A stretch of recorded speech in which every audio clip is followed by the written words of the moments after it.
Well, Wendy, how's it? And hello, welcome to the newsletter for Special Effects Media, and welcome to the end of November. Everyone is like crawling towards the end of the year, so two quick things for me. One, thank you so much for everybody who's RSVP'd so far to come through to our end of year function. I find it so vital to celebrate the small wins after what has been an incredibly long year. The industry is incredibly tough, and I think it's important that we celebrate you and the hard work you've put in. We'll see you there. Two, I've been taking a look at some of the trends for 2020 in digital video. And I think the main things that have come up for me is that long form video is going to stay.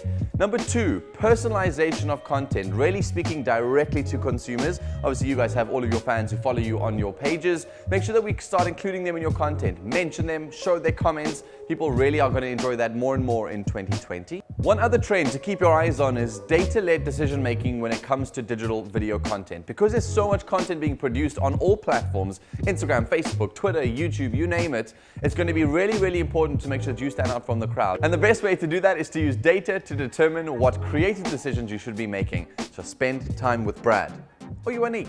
And last but not least, look at integration of platforms. You are a brand. You exist on multiple different platforms. Twala will be able to give you some really great advice on how to make sure that you incorporate your Instagram, Facebook, Twitter, TikTok, and YouTube all into one really beautiful mix. Decide which platforms are your priorities and which ones are going to be used for distribution. That's going to be vital in 2020. Hey, it's Twala here with your creator updates. Milestone-wise, Nadia Jafta hit 40,000 subscribers. Like, just trying to wrap my head around 40,000 people that have hit that subscribe button and put on those notifications. So a big congratulations goes out to her. And then, of course, it is officially December, which means it's time for our end of year luncheon. We're having lunch to celebrate the end of the year, and we'll be giving away a few fun awards. So we're looking forward to seeing you all there on the 12th of December. We take you now to Kermit the Roving Reporter and his People on the Street interview. It's okay, officer. No, we're with Sesame Street. No, it's a kids program. Shh. Hey, this is Kermit the Frog here of Sesame Street News. If you create content for YouTube, this video is very important to watch as it describes changes to the upload process, all of your existing videos, and potentially your monetization. Hi guys, it's Brad and I'm here with your YouTube news. This update is very, very, very important. YouTube have recently updated their policies towards kid content on the platform. You probably would have seen this happen if you've been uploading a video. There's a very big question now, is this content for kids or not for kids? This is in relation to a lawsuit that happened in the States around YouTube, which is called COPPA or COPPA. You would have heard about this. It now requires YouTubers to acknowledge if content on the channel is being made for kids or not for kids. Please don't get this confused with content that is suitable for kids or not suitable for kids. YouTube have recently changed these laws and rules, and it's very important for you to understand how this affects your channel. How does YouTube see kids' content? When deciding whether or not your channel or video is purposely made for kids, you must consider the following things. The subject matter of your video, whether children are intended to watch this content or is it intended for adults, whether the video includes child actors or child-based characters such as animations, whether in video has a language that is more suitable for kids, whether the video includes songs, stories, or poems that are aimed at children, or any other information that may be directly related to a child, such as a toy review. This is quite big and ambiguous, but I'm sure you can figure it out. How does this affect you as a creator? Quite simply, you have to start telling YouTube on a channel level or on a video by video level whether this content has been made for kids or not. If you don't do this, YouTube will decide for you, which I highly don't recommend you let them do. Rather tell everyone, no, my channel's not aimed for kids, it's aimed for adults. If you make content aimed at kids, there are some repercussions that may occur on your content, such as no end cards, the ability not to playlist your content anymore, no more comments will be activated on any content that's made specifically for kids, and the big one, you lose between 60 and 90% of the revenue on that video itself. So I really want to implore you as creators to please read and watch the links below, the videos, the documentation around this entire change on YouTube, as it will be taking serious effect on the 1st of January 2020. How to change your channel to make sure that it's not aimed at kids is my next tip in the YouTube top tip. Please ensure you do this before the 1st of January 2020. Open up your YouTube channel. In the top right-hand corner, select Creator Studio. Inside Creator Studio, scroll down the left-hand side to Settings. Open up Settings.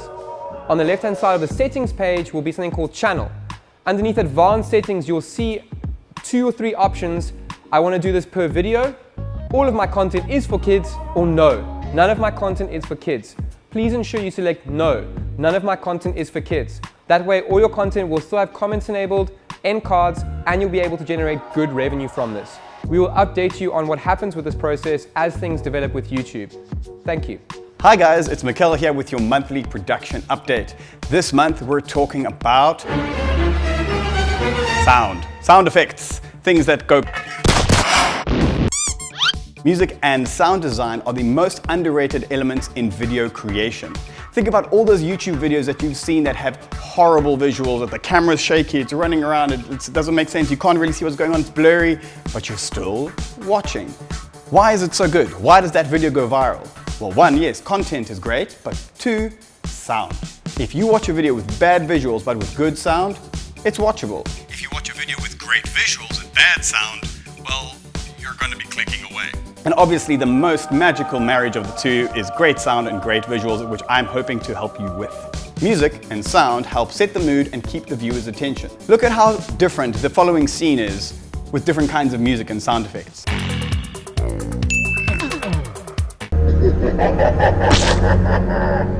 You see how different that was?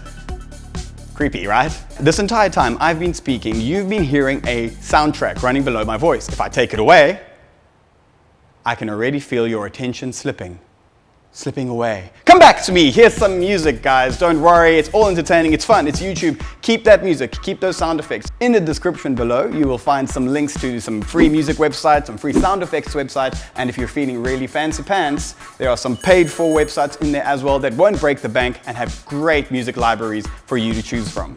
Guys, I'll see you in December, have a great month, and be cool and add sound effects. Hi guys, it's Kiri here with your update on sales for the month of November. This healthy glow right here is actually the heat in Johannesburg. So no, you can't ask me what blush I've used. This month we went and saw a handful of brands and agencies as we wrapped the side of the year up. 2 of them being Pick n Pay Family Stores and Incredible Connection. They handle most of their marketing internally and have recognized the need for someone like Special Effects Media to assist them with marketing influencer campaigns.